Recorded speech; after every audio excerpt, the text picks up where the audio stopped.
So ito na guys, the wait is over. This is it guys. Mag-start na po bukas, August 25 hanggang August 27 po ang schedule na binigay ni HRD Korea at DMW upang makapagpa-register po yung mga kababayan natin na gustong makarating at makapagtrabaho dito sa bansang South Korea. Pero bago yun, handa ka na ba? Kasama rin ba sa paghahanda mo na napakahirap makapasok sa registration?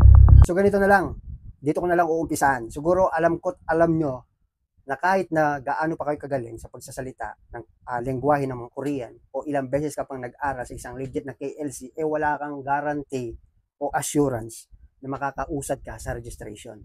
Kasi kailangan mo pagdadaanan muna yung unang hakbang na registration kasi through online yan bago ka tuluyang makapag-take ng exam. Kumbaga yun yung pinaka-ticket mo. Ngayon, magkakaroon ng registration, magpo-post si DMW, makikita ng mga EPS aspirant dyan, lalong-lalo na yung mga nag-a-assess sa kanila ng KLC. So dadagsa ngayon yung mga gustong magpa-register na interesado at ang daming ninyong kakompetensya mula Luzon, Visayas at Mindanao. May isa pa, pati na yung mga iba nating kababayan na OFW sa ibang bansa, tinatangkilik din nila yung bansang South Korea at nagpaparegister sila upang makatanggap sila ng napakalaking sweldo kung nandoon sila sa bansa na hindi kagandaan ng sahod. So dapat aware kayo sa mga bagay na yan. Bakit? Nagkakaroon ng problema ang website o link ni DMW pag binababa niya during registration. Imagine niyo guys sa dami ng gustong magpa-register, sa dami ng bilang ng gustong magpa-register, let's say sabihin na natin 60,000.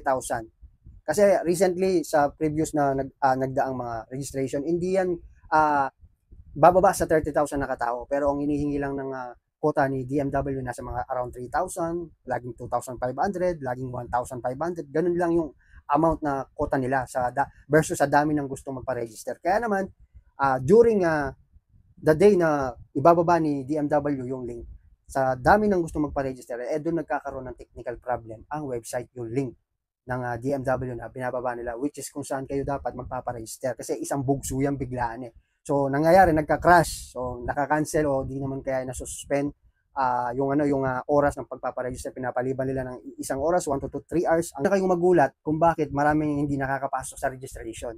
Isipin mo na lang, di ba? Sa dami ng gusto magpa-register, swertihan na lang talaga kung makapasok ka doon sa 2,500 na yon. So sana alam mo ang mga bagay na yon. Kagaya na sabi ko, sa dami ng gusto makarating dito, pati na yung mga nasa ibang bansa na nasa abroad na nasa ibang bansa na gusto pa rin nilang makapasok sa registration. Dahil bakit? Kasi pwede silang makapagpa-register kasi nga through online yon. Meaning kahit wala ka sa Pilipinas, pwede kang makapagpa-register. So dapat pag sumapit na yung registration, dapat prepare ka talaga. Dapat nasa isang magandang wifi connection ka at kumpleto yung mga requirements mo, lang yung passport, yung ID picture na scan, diyan po medyo nagkakatalo. Dapat alam mo na ang gagawin mo at hindi rin po totoo yun na dapat nasa computer ka, nasa laptop ka. Kahit cellphone lamang po yung gamit po ninyo, pwede dahil marami po tayong mga kababayan sa previous registration na nakapagpa-register kahit cellphone lang ang gamit nila during working days nila, working time nila, naka-duty sila, nakapasok sila sa registration. So sana malinaw po sa inyo yung mga bagay na yun at dapat alam nyo.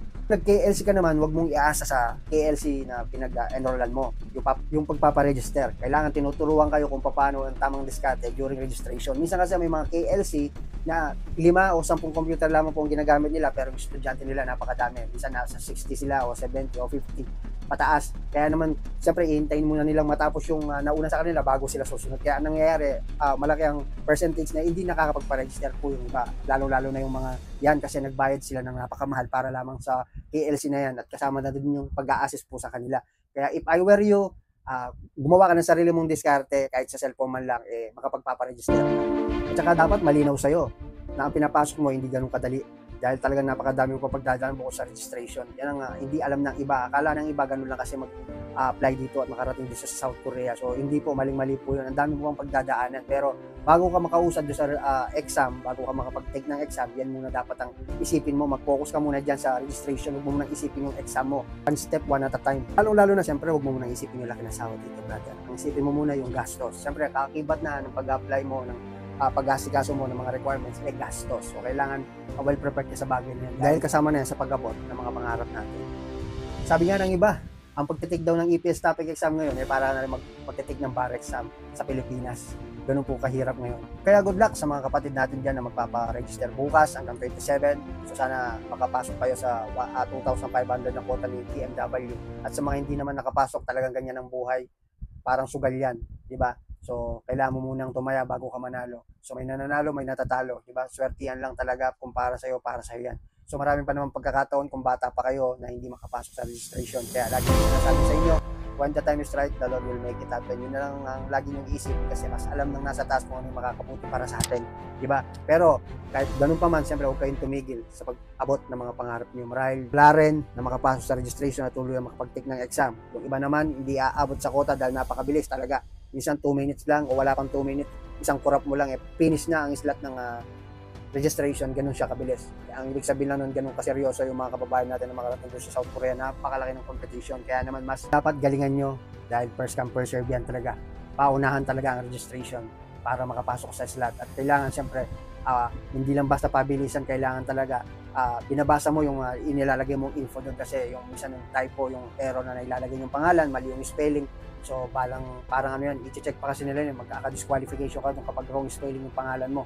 Maraming mga kababayan natin na nabigo sa bagay na yan. So, sana malinaw sa inyo yung mga bagay na pagkakamali ng iba upang hindi maulit yung pagkakamali pagdating po sa inyo. Basahin mabuti, wag lang basta bilis, kailangan din talaga alisto ka sa mga inilalagyan mong info about sa personal identity nyo. Dahil kakailanganin nyo yan, dapat nagtatali yan sa mga requirements na isasubmit nyo kapag nakausap kayo sa registration.